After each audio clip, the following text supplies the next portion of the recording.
सभी एक बार प्यार से बोलेंगे, ऐसे नहीं और जोर से बोले। बोलो बंसी वारे तू। बस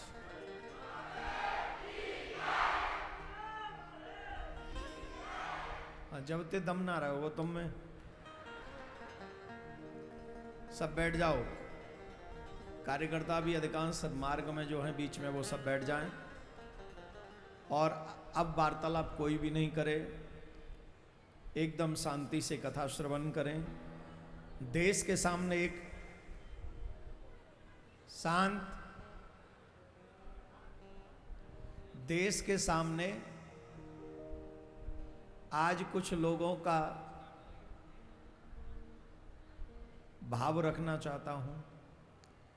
आप सभी के सामने देश की एक मजबूरी रखना चाहता हूं। आज सदन में दिल्ली में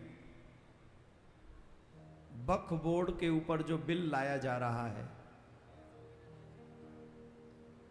जानते हैं उसमें क्या क्या बदलाव हो रहे हैं। अभी तक उसमें यह है कि अगर वक्फ बोर्ड आपकी जगह पर अधिकार जमा ले तो उन्हीं का एक कोर्ट है, उसी में आप एप्लीकेशन दोगे, उन्हीं का जज सुनेगा, उन्हीं का निर्णय करेगा, उन्हीं के लोग होंगे। लेकिन इसमें, इस बिल में जो संशोधन हो रहा है, आप हाई कोर्ट जा सकते हैं, आप नॉर्मल कोर्ट जा सकते हैं, आप सुप्रीम कोर्ट जा सकते हैं, आपको न्याय मिलेगा। अगर उनकी जगह है तो उनको मिलेगी, तुम्हारी जगह है तो तुम्हारी मिलेगी। बताइए गलत है कि सही है? दूसरा, उन्हीं की महिलाओं को कोई इंट्रेंस उसमें इन्वॉल्वमेंट नहीं था, तो उनकी 2 महिलाओं को उसमें प्रवेश मिलेगा। ये सही है कि गलत है? खैर मुझे इससे कोई मतलब भी नहीं है, वो उनका विधान है कि उनको क्या रखना है। लेकिन सरकार वक्फ बोर्ड बिल को पास कराने के लिए जा रही है। उनको देखकर मुझे ऐसा लगता है कि उनके चाहे नेता हों, चाहे धर्मगुरु हों, सब इस बिल के अगेंस्ट खड़े हैं और पूरे देश में माहौल बना रहे हैं, हाँ या ना, कि ये बिल पास नहीं होना चाहिए।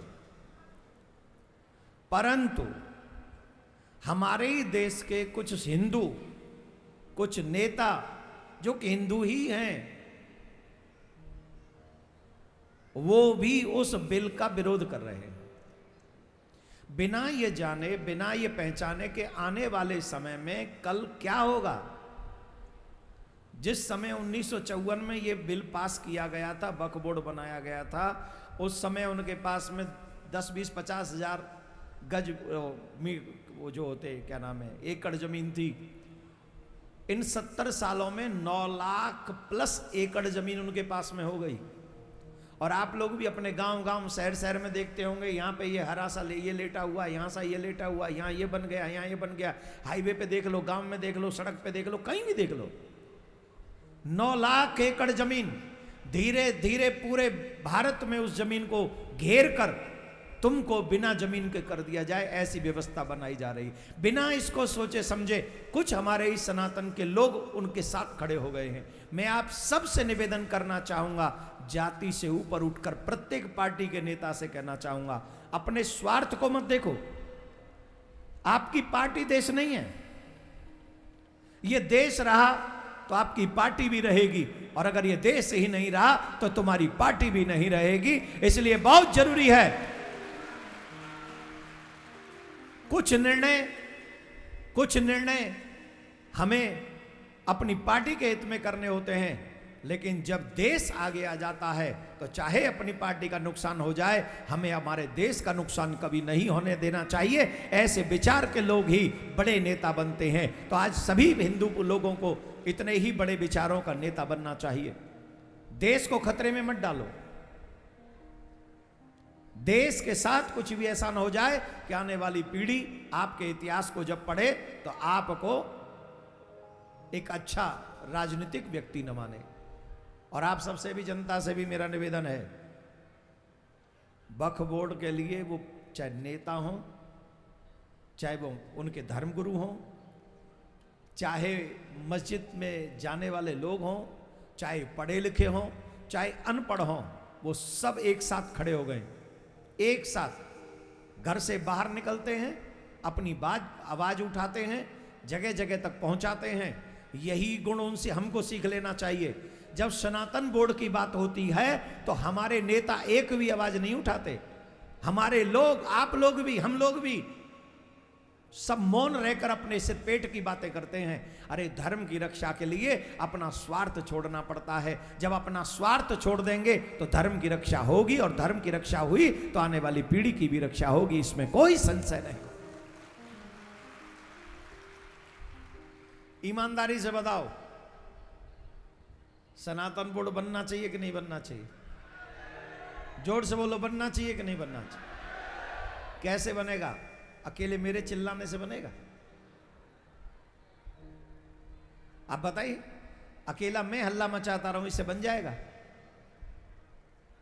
आप मेरा साथ नहीं दोगे तो कैसे बनेगा? नहीं, सब मैं जहां जहां जाता हूं कथा में सब ऐसे ही कहते हैं हम आपके साथ हैं। हर जगह ऐसे ही कहते हैं, लेकिन उसके लिए स्टेप नहीं उठाते हैं, कदम नहीं उड़ाते हैं। आप लोग नित्य लिख नहीं सकते सनातन बोर्ड जरूरी है। वो सब इकट्ठे, अरे हमारे ही कुछ हिंदू ही लोग हैं जो अलग अलग पार्टी के नेता हैं, ऐसा गंदा बयान देते हैं। चलो अभी हम कथा में नहीं कहेंगे, पर ये ठीक नहीं है। किसी भी जाति में जन्म लेने वाले हिंदू को ये नहीं भूलना चाहिए कि आखिर हमने दूध तो हिंदुआनी का ही पिया है, हिंदू माँ का ही पिया है। इस भारत माता का कर्ज है हमारे ऊपर, हमें यह कर्ज उतारना पड़ेगा, और इसका कर्ज तभी उतार सकते हैं जब हम इसके साथ इसकी रक्षा करें और अपने धर्म की भी रक्षा करें। बोलो राधे राधे। ऐसे नहीं, जोर से बोलना पड़ेगा। एक और बात बताएं, ए माता जी, हेलो, ए माता राम, अरे चुनाव लड़ोगी क्या यहां से? हेलो, इधर इधर मुंह करवा लो। हाँ, क्या बज रहे हैं? आई भी हो तो शांति से नहीं आई हो। हमारा निवेदन है, यहां खड़ा कर दो, किसी को मत आना दो, प्लीज बंद कर दो उसे। अरे बंद कर दो, तो मानेंगे कैसे नहीं? और प्रशासन के लोगों को थोड़ा कह दो, थोड़ा सतर्कता बरते, ऐसे नहीं होगा। पूरी कथा में वार्तालाप होगी तो कथा कब होगी? सच बताओ। हम तुम्हारी बात सुनने नहीं आए यहां, हम यहां कथा सुनने आए। प्लीज। क्या बात कर रहे थे? बहुत अच्छी बात कर रहे थे धर्म की रक्षा के लिए। आप भूल गए? नहीं, सनातन बोर्ड नहीं, कुछ और बता रहे थे। हाँ, याद आ गया। वक्फ बोर्ड के पक्ष में जो भी लोग वोट डालेंगे तो उनके मौलाना ने कहा कि हम उनको देख लेंगे।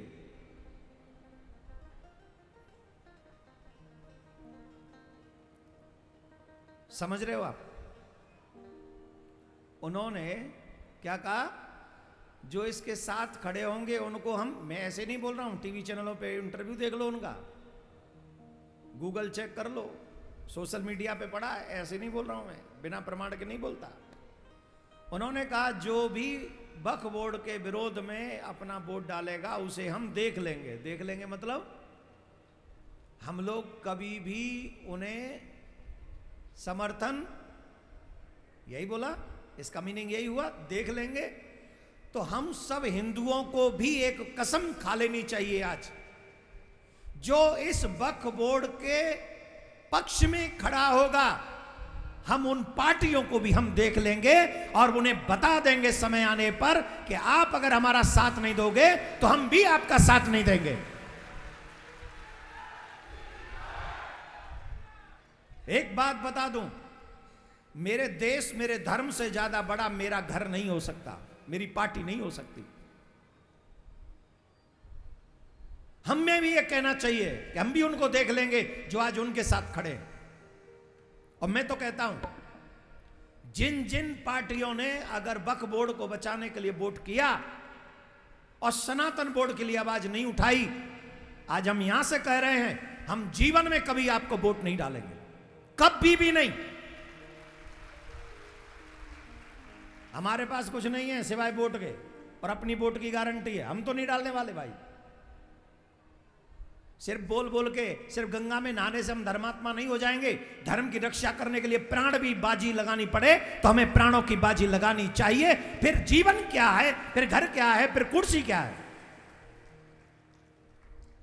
धर्म धर्म चिल्ला चिल्ला के टीवी चैनलों पे हम धर्मात्मा हो जाएंगे क्या? मंदिरों में घंटी बजाने से हमारे धर्मात्मा हो जाएंगे? धर्म की रक्षा करनी पड़ेगी तब धर्मात्मा होंगे हम। और जो मेरे धर्म के साथ न खड़ा हो, मुझे उसके साथ खड़े होने में भी पाप लगेगा। पितामह भीष्म धर्मी नहीं थे, मारे इसलिए गए क्योंकि दुर्योधन के साथ खड़े थे।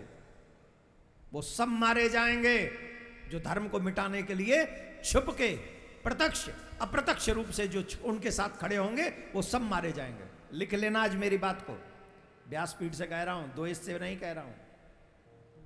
धर्मो रक्षति, पढ़े हो कि नहीं? ये सूत्र मेरा नहीं है, ये सूत्र मेरा नहीं है, शास्त्र सूत्र है। जो धर्म की रक्षा करेगा वो बचेगा, और जो धर्म की हत्या करेगा वो, देख तो रहे हैं कि वो मर रहे हैं, पर मरने वाले अभी भी नहीं समझ रहे हैं कि वो मर रहे हैं। इसलिए मेरा निवेदन है, आप सभी भी अपने बच्चों को धर्मात्मा बनाएं, सनातन की रक्षा के लिए अहम कदम उठाएं। हम पे और आप पे तो एक ही सामर्थ्य है, जब चुनाव हो तो वोट डालें। इसके अलावा हम पे और आप पे है क्या? आप भी वोटर, मैं भी वोटर। लेकिन उस वोट से ही डिसाइड होता है कि 5 साल हमें कौन हमारा शोषण करेगा। हाँ, तो आप सबसे हमारा निवेदन, धर्म के लिए भी कुछ सोचिए। अच्छा बताइए, सच्ची सच्ची बताइए, हम गलत कह रहे हैं कि सही कह रहे हैं? किस किस को लग रहा है कि हम गलत कह रहे हैं? जिन जिन को लग रहा है हम गलत कह रहे हैं, आप बता दो, हम सॉरी बोल देंगे अभी यहीं। और किस किस को लग रहा है हम सही कह रहे हैं? और कौन कौन अब हमारे बताए हुए मार्ग पे चल के अपने आगे भारत को, धर्म को बचाने का प्रयास करेंगे? बताओ, कसम खाते हो नवरात्रे के चौथे और 5वें दिन? हाथ उठा के बोलो, बोलो आज के बाद जो आप कहोगे इस पक्ष में धर्म की रक्षा के लिए हम वही करेंगे। क्या बात है, जियो मेरे लाल। हम तो यही कहेंगे, तुम भी सनातनी बनो और अपने बच्चों को भी सनातनी बनाओ। ना ना ना ना, जोर से बोलो। ओ राधा रानी से मिलना बहुत जरूरी,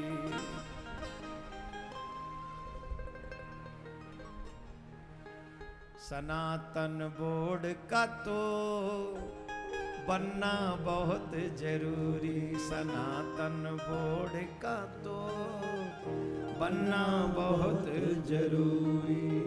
बनना पाया अगर सनातन, बनना पाया अगर बोर्ड ये, तो फिर तुम्हारी होगी मजबूरी, सनातन बोर्ड का तो बनना बहुत जरूरी। बहुत जरूरी है सनातन बोर्ड बने और हमारे मंदिर सरकारों से मुक्त हों। हमारे मंदिर जहाँ से गुरुशालाएं चलें, जहाँ से गौशालाएं चलें, जहाँ से गुरुकुलम चलें, जहाँ से हॉस्पिटल बने, जहाँ से हमारे सनातनियों की सुरक्षा, संवर्धन, संस्कृति की रक्षा के लिए अनेकों अनेकों ऐसे कार्य हों जिससे हमारा सनातन रात दिन बढ़े, कभी भी पीछे मुड़ के न देखे। ये बहुत जरूरी है। राधे राधे बोलना पड़ेगा। ये जितनी भी आजकल हमारे समाज में कुरीति फैली है, किसके कारण फैली है? इसी के कारण फैली है, क्योंकि हम लोगों ने अपने धर्म को जाना ही नहीं है, पहचाना ही नहीं है। अरे बच्चों से क्या आशा रखें? बड़े बड़े नहीं जानते रामायण में क्या है, गीता में क्या है, भागवत में क्या है। बड़े बड़े जो है एक तरफ नवरात्रि के व्रत कर रहे हैं, अगले दिन से 2.5 किलो मांस खा रहे हैं और फिर आशा कर रहे हैं देवी प्रसन्न हो जाएगी। पापी बननो है, देवी पे पहलेगी तो पे प्रसन्न। तू ही तो मिलो काले भूत, देवी तो पे होगी प्रसन्न। हम ले ले करवाऊं लाती है देवी है तो पे अपनी देवी तो प्रसन्न भाई ना है, वो देवी मान जाएगी। तो ते पहले अपनी देवी ये मना ले, जे मान जाएगी तो मैं प्रसन्न बू मान लू कि बू मान जाएगी। और जो कहे जी तो मानती नहीं है, फिर मान जाएगी। शराब पीना छोड़ दे, मांस खाना छोड़ दे, गाली देना छोड़ दे, दूसरों का बुरा करना छोड़ दे। देख ये भी देवी मान जाएगी और वो भी देवी मान जाएगी, दोनों देवी मान जाएगी।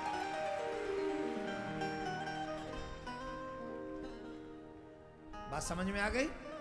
देखो भैया, सत्संग थोड़ा हमारे टाइप का अलग होता है, हम थोड़ा कड़वा कड़वा बोलते हैं, पर सच बताएं, जिससे तुम्हारा हित हो सके वही बोलते हैं। एक भी विषय में तुम्हारा नुकसान नहीं होगा। और सत्संग इसी को कहते भैया, ओ भैया, सत्संग इसी को कहते शांति से हम लोग श्रवण करें उस बात को और फिर एक्सेप्ट करें, सुन लें और समझ लें, फिर आगे बढ़ जाएं। यही नाम सत्संग है। और जब तक स्वीकार नहीं करेंगे, बैठने का लाभ मिलेगा, लेकिन वो परिवर्तन नहीं होगा जो होना चाहिए। तो अगर चाहते हो जगदम्बा, माँ पार्वती, वैष्णो देवी, काली, कुष्मांडा, ये प्रसन्न हो, वैष्णो देवी, ये सब प्रसन्न हो, तो सबसे पहले तो अपनी इमरती देवी को प्रसन्न करो,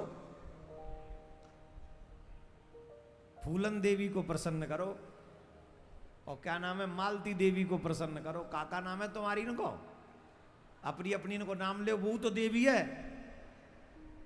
वैसे भगवान धन्य है तुम। हमारे सनातन में कितनी अच्छी बात है, कोई देवी सूदी शादी मिल जाए ना तो क्या कहते हैं, कोई भी कैसी भी हो, सूदी हो ना, क्या कहते हैं, एकदम देवी है देवी, कहते हैं कि नहीं, एकदम देवी है देवी। और पति कोई सूदा मिल जाए तो